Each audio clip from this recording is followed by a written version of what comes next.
What's up, this is Nate the Bias User, and today I'm going to be reviewing the new Porter Robinson album, Smile. Well, this is a short time gap. We now have our third Porter Robinson record that, since its announcement, has been my most anticipated album of the year. Like, Nurture was amazing and might come down to being one of my favorite pop records of the decade. And with others feeling the same way, and of course just Porter himself becoming a bigger artist in general, there was a lot of hype prior to this release. And now it's time to be proud to judge if it was worth it. Now, to bring up the most significant aspects, it's very raw, at least from what we've expected from Porter, because from what we've seen in the past, there's mostly just digital instruments, autotune all the way, doing whatever the fuck he wants with it. But no, here we get his raw voice, not as much autotune, change of tone, mostly purity, which I think is perfect for a lot of moments, especially when he's at his most emotionally vulnerable. And even when he's not, Porter is still a great singer. Now, first things first, we get Knocked Yourself Out XD, no kind of special intro, the track gets straight to it. There's just a small start of an 8-bit melody, where fluffy but plugged in drums come in, along with a windy horn-like synth,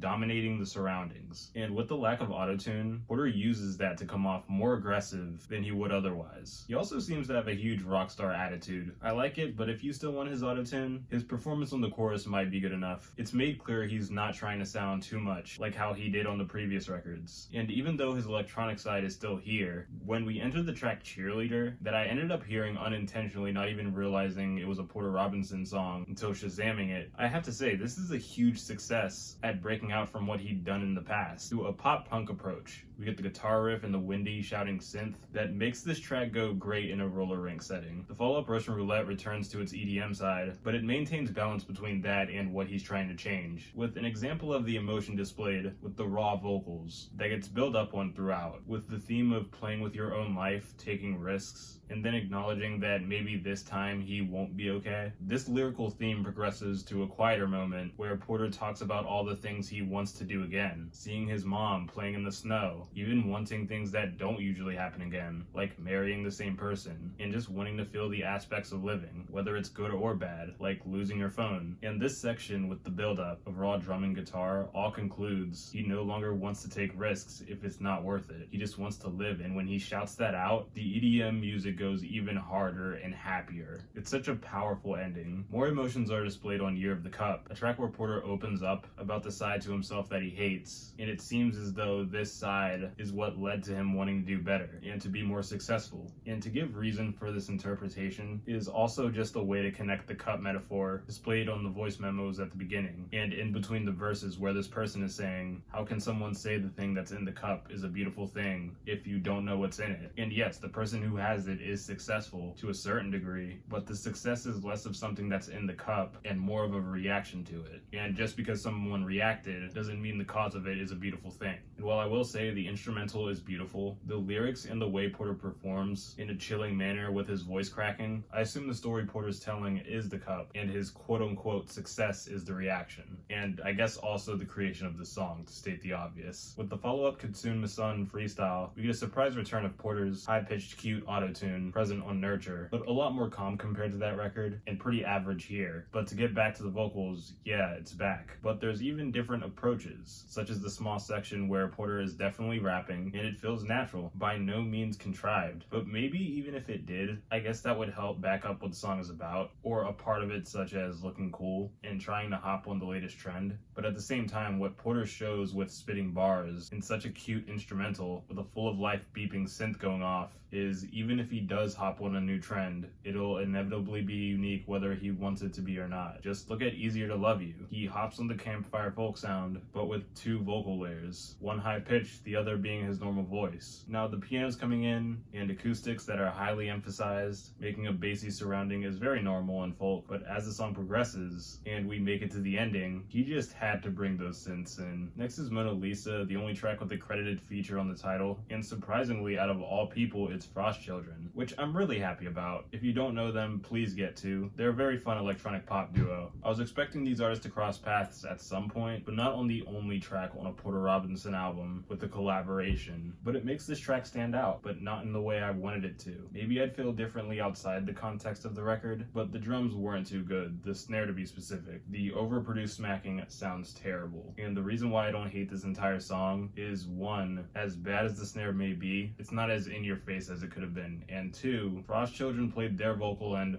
perfectly, as beautiful as I can remember. But gotta look past that, because next there's Is There Really No Happiness? Porter goes on reminiscing about his past, bringing up small aspects that didn't even resemble any kind of happiness outside of it being nostalgic, which does carry a lot of joy, especially when you associate your feelings and thoughts at the time to those small details. But when those moments are over, especially a long time from now, you might compare your current level of happiness from your happiness then, and it can make a person think, will I never be as happy as I was? Am I unhappy now and there's no happiness without the feelings I had in the past? It's relatable and it warms my heart to hear Porter expressing what we're all feeling so well. He closes the album off with a well-deserved cool down, Everything to Me. It's a beautiful bliss, and even though someone like me can overthink who Porter is even speaking to on this song, the appreciation he shows to said person is good enough. If I have to guess, it may be his longtime fans, especially since he says, "You know me," then later brings up how he doesn't even know said person's name, and also due to the mention of them being with him for half of his life. Thinking about this is the only thing stopping my mind from running wild, but when it's not, I'm enjoying the swaying joy sparked from the instrumental. I can't get the sparkling xylophone out of my head, and I don't think I ever want to not hear it. It just makes me want to hug myself. But anyway, Smile might not be the longest offering from Porter Robinson, but it is a massive and honest exploration of emotion. And while it isn't the most ambitious project when it comes to an established sound, maybe one day everything done here can be refined into something bigger. But what we got now was still great. This new shift is achieving positive results. I'm gonna give this album an 8.